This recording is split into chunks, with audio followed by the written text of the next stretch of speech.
싱가포르는 6월과 7월에 다른 해보다 더 비가 많이 왔는데요. 8월은 덥고 습한 날씨가 이어질 거라고 합니다. 하루 최고 기온은 대부분 33도에서 34도에 이를 것으로 예상하고 있고요. 며칠간은 35도까지도 올라간다고 합니다. 기온이 28도에서 더 떨어지지 않는 습하고 더운 밤도 며칠간 예보돼 있다고 합니다. 공원이나 해변 등 사람들이 많이 모이는 지역은 일시적으로 폐쇄될 수도 있다고 합니다. 올해 댕기열에 걸리는 환자들이 너무 많아서요. 신문에서 댕기 예방을 위한 4가지를 소개하고 있는데요. 가능한 한 피부를 적게 노출시키고, 그리고 모기의 기피제를 뿌리고, 창문에 방충망을 설치하라고 하는데 싱가포르는 창문에 방충망이 하나도 설치가 안 돼 있어요. 집안에 고여있는 물을 없애라고 하고요. 그리고 저는 댕기 백신이 없는 줄 알았는데 2016년도에 댕기 백신이 어프로벌이 됐다고 합니다. 이 댕기 백신을 다 맞을 수 있는 건 아니고요. 만 12세에서 만 45세까지 사람들만 맞을 수 있대요. 그리고 댕기 백신을 맞길 원하는 사람들은 의사랑 상담 후에 맞을 수 있다고 합니다. 지난달에 싱가포르 선거가 끝났고요. 이제 새로운 장관들 발표가 있었거든요. 근데 어차피 지난번 여당이 이번에 계속 여당을 하고 있기 때문에 장관들을 크게 많이 바뀌진 않았어요. 근데 몇몇 장관들은 부서만 바뀌었습니다. 예를 들어서 교육부 장관은 지금 현재 이제 교통부 장관으로 옮겨갔고요. 그리고 다음 총리 후보자로 얘기되고 있는 행 스위킷 장관은 부총리 겸 재정경제부 장관이었거든요. 근데 여기에 더불어서 기획재정부 장관으로 추가 역할을 맡게 되었습니다. 싱가포르 현재 총리가 만 70세가 되기 전에 총리직을 다른 사람한테 물려주고 싶다고 했는데 거기에 대해서 다시 질문을 하니까 코로나를 얼마나 빨리 수습하느냐에 따라 달려있다. 최대한 빨리 수습을 하고 안정적인 상황에서 총리직을 넘겨주고 싶다 이렇게 대답을 했습니다. 한 싱가포르인이 중국을 위해서 스파이를 했다고 미국에서 체포가 되었어요. 2015년에 베이징에 학술 발표를 하러 갔다가 거기서 이제 포섭이 돼서 스파이로 키워졌다고 하는데요. 중국에서는 이거를 전혀 부인을 하고 있는데 이 사람은 이미 본인이 스파이를 했다고 그 미국 정부에서 기술한 서류에다가 이미 사인을 한 상태고요. 10월 달에 선고가 내려진다고 합니다. 싱가포르는 최저임금이 정해져 있지 않아요. 싱가포르의 한 청년이 지하철을 타고 가는데 한 할머니를 만난 거예요. 이 할머니께서는 영어를 못하고 중국어만 하시더래요. 그래서 본인이 지금 어디까지 가야 되는데 어디에서 내려야 되냐 해서 청년이 어디에서 갈아타셔서 가시면 된다라고 설명을 해줬는데 할머니께서 그러면 자기가 거기서 갈아탔는데 꼭 얘기를 해달라고 청년한테 부탁을 한 거예요. 이 청년은 그 전에 내렸어야 했는데 할머니께서 부탁을 하시고 또 영어도 안 되시고 하니까 그냥 본인이 내릴 곳을 지나쳐서 할머니께서 갈아타실 곳까지 계속 같이 가주기로 이제 마음을 먹고 같이 간 거예요. 근데 그러면서 가면서 얘기를 하다 보니까 할머니께서는 지금 현재 시간당 5불에 설거지랑 청소일을 하고 계시는데 센토사에서는 시간당 10불을 준다 그래서 그 일자리를 알아보러 가시는 중이셨던 거예요. 5불이면 약 4,300원 정도인데 1시간 동안 이렇게 설거지하고 청소일을 하신 다음에 5불 받으면 그 5불 가지고 그냥 호커센터에서 국수 한 그릇 사 먹으면 끝이거든요. 그러니까 할머니께서는 군대에서 사고로 아들을 잃고 남편이랑은 몇 년 전에 사별을 하고 혼자 사시는데 또 본인이 뇌수술을 하시느라고 그나마 가지고 있던 집 한 채를 다 팔고 현재는 조그만 HDB에서 본인이랑 사정이 비슷한 사람들하고 모여 살면서 같이 월세를 쉐어를 하고 있었나 봐요. 그 청년은 80대 할머니께서 청소일 하시고 설거지를 하시면서 시간당 5불밖에 못 받는다는 거에 굉장히 분노를 한 거예요. 그래서 본인 SNS에 이거 너무 심한 거 아니냐, 싱가포르에도 최저임금제가 도입되는 거 아니냐, 그래야지 이런 할머니들께서 일을 하시고 적당한 임금을 받을 수 있는 거 아니냐 그렇게 올리고요. 싱가포르 장관들 연봉이 한 10억에 가까운데 그 장관들 연봉을 깎아서 최저임금을 책정해라 이렇게까지 SNS에 올렸습니다. 싱가포르에서 지금 하고 있는 할인 정보 조금 말씀드리면요. 파리바게트에서 빵 5개를 사면 5개를 무료로 주는 행사를 8월 17일까지 한다고 하고요. 골든빌리지 영화관에서는 티켓을 2장 이상 사면 5불 50을 할인해주는 행사를 하고 있습니다. 11월 20일까지 진행된다고 하고요. 골든빌리지 웹사이트나 IGV 앱을 통해서 티켓을 구매하시면 되겠습니다. 유니버셜 스튜디오에서는 8월 30일까지 리호 음료권하고 2시간 일찍 들어갈 수 있는 것을 포함해서 성인 1인 티켓 가격을 59불로 할인해서 판매하고 있습니다. 유니버셜 가시려면 유니버셜 홈페이지에 가셔서 본인이 가려고 하는 날짜를 정한 다음에 티켓을 구매하셔야 돼요. 그러면 그 티켓을 가지고 그 날짜에만 들어갈 수 있습니다.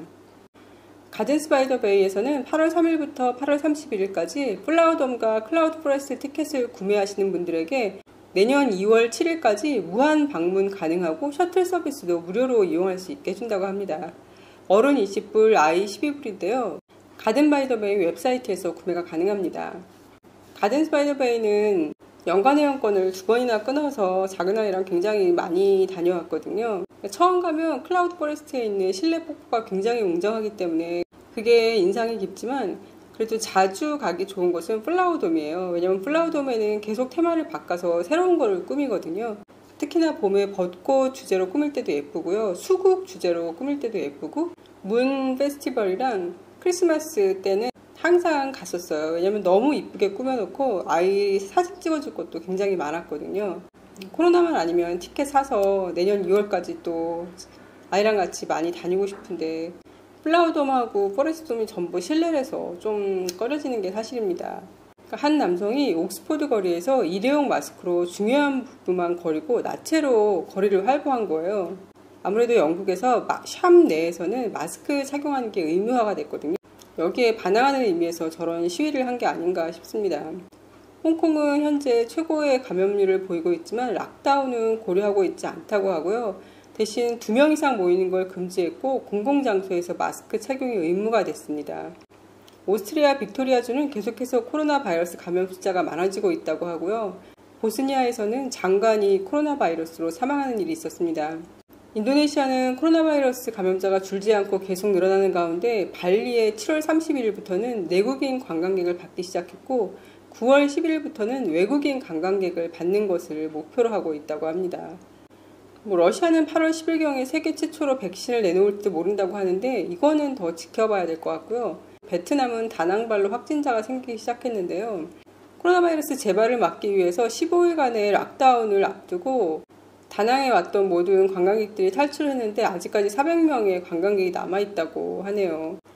베트남은 지난 3월부터 외국인 출입을 전면 금지하고 입국자 전원을 격리 조치해왔기 때문에 이번 발병의 근원은 여전히 불분명하다고 합니다. 영국도 북부 일부 지역을 락다운했고요.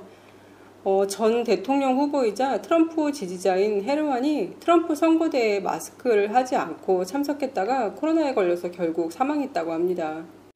스웨덴은 내년까지 최대한 집에서 일하라고 권하고 있고요. 싱가포르도 마찬가지로 가능하면 집에서 일할 수 있는 사람들은 집에서 일하라고 하고 있습니다. 아바카라는 섬유가 있는데 그거는 바나나 나무에서 추출한 섬유래요. 천연 섬유인데 티백이나 지퍼에 사용되는 등 내구성이 강하지만 2개월 안에 분해가 되는 그런 섬유라고 합니다. 그래서 그 바나나 나무에서 추출한 섬유인 아바카로 만든 마스크가 필리핀에서 나왔습니다. 홍콩 보안법으로 홍콩에 있던 세계 금융회사들이 옮겨갈 다른 도시들을 찾고 있는데 시드니, 도쿄 등도 얘기되고 있고 부산에서도 세금 감면 혜택 등을 얘기하면서 이제 이런 금융회사들을 유치하려고 하고 있나 봐요. 하지만 싱가포르이 가장 많은 혜택을 받을 거라고 얘기하는데요. 그 이유가 도쿄나 한국은 언어랑 문화 차이가 있고 시드니 같은 경우에는 문화 차이나 언어 문제는 없지만 세금이 너무 비싼데 싱가포르는 동남아이긴 하지만 이미 다국적 기업이 많이 진출해 있어서 홍콩과 같은 환경이고 세금도 저렴하고 언어도 문제가 없어서 아마 홍콩에 있는 많은 다국적 금융회사들이 싱가포르로 옮겨오지 않을까라고 예상을 하고 있습니다. 홍콩이 부동산이 또 굉장히 비싸기로 유명하잖아요. 부동산을 담보로 대출을 해주는 회사가 굉장히 많은데요. 최근 12개월간 건물 가치가 30%나 하락을 해서 은행들이 떨어진 가치에 대해서 다시 대출 조정을 요구할 수 있다고 하네요. 대부업체들이 대출금 상황을 요구하거나 조건을 강화하려 할 경우 이미 미중 무역 분열과 지난해 그 홍콩의 폭력 시위 그리고 코로나 바이러스 등으로 불황에 갇혀 있는 홍콩의 물가를 더욱 떨어뜨려서 부동산 매물 파동이 촉발될 수 있다고 합니다. 미국뿐만 아니라 캐나다도 그렇고 유럽도 그렇고 화웨이를 사용하지 않는 쪽으로 많이 얘기를 하고 있잖아요. 근데 여기에 더불어서 이제 틱톡도 사용하지 못하게 하고 있는데요. 미국도 8월 때부터 틱톡을 사용할 수 없을 수도 있다는 얘기가 나오고요. 인도 같은 경우에는 틱톡뿐만 아니라 중국에서 개발한 모든 앱들을 지금 사용 못하게 했고요.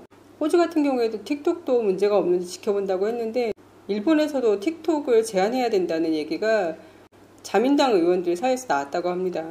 그래서 9월 중에서 이런 틱톡을 사용하지 말자는 건의서를 제출할 거라고 하네요. 일본하고 중국은 그 산케이열도라고 알려진 그 지역에 대해서 서로 영유권을 주장을 하잖아요. 거기에 대해서 미국이 일본을 보호해주겠다고 얘기를 한 거예요.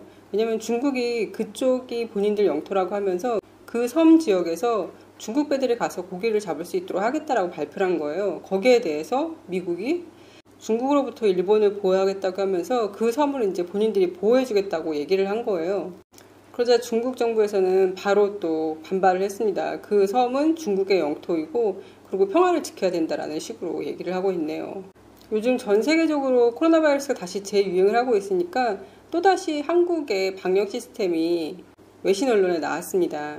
지난 5월 서울의 나이트클럽에서 코로나 바이러스 감염이 발생하자 보건당국은 전염병 학자, 데이터베이스 전문가, 실험실 기술자로 구성된 엘리트 팀인 네이비실의 버전을 신속하게 시행했다. 그래서 이 나이트클럽 방문객에서 학생으로 가고 택시 운전사 그리고 다시 또 얼마나 많이 전파됐는지를 쭉 얘기하고 있고요. 이렇게 됐을 때 굉장히 많은 사람들한테 연락을 했고 결국 9,000명이 검사를 받았고 2주 후에 대부분 나이트클럽발 감염자들이 잡혔다라고 소개를 하고 있어요. 그러면서 이렇게 즉각적으로 대응하는 게 코로나 바이러스에 의해 두 번째로 최악의 타격을 입었던 한국이 어떻게 전 세계적으로 생명을 앗아가고 있는 코로나 바이러스를 봉쇄 없이 확산을 막는 데 성공했는지 보여준다라고 소개하고 있습니다. 로스앤젤레스에서 멜버른, 도쿄까지 많은 도시들이 코로나 바이러스가 다시 발생해서 힘들어하고 있는데 이 와중에 한국은 코로나 바이러스를 막는 가장 성공적인 청사진을 제공한다라고 얘기하고 있습니다.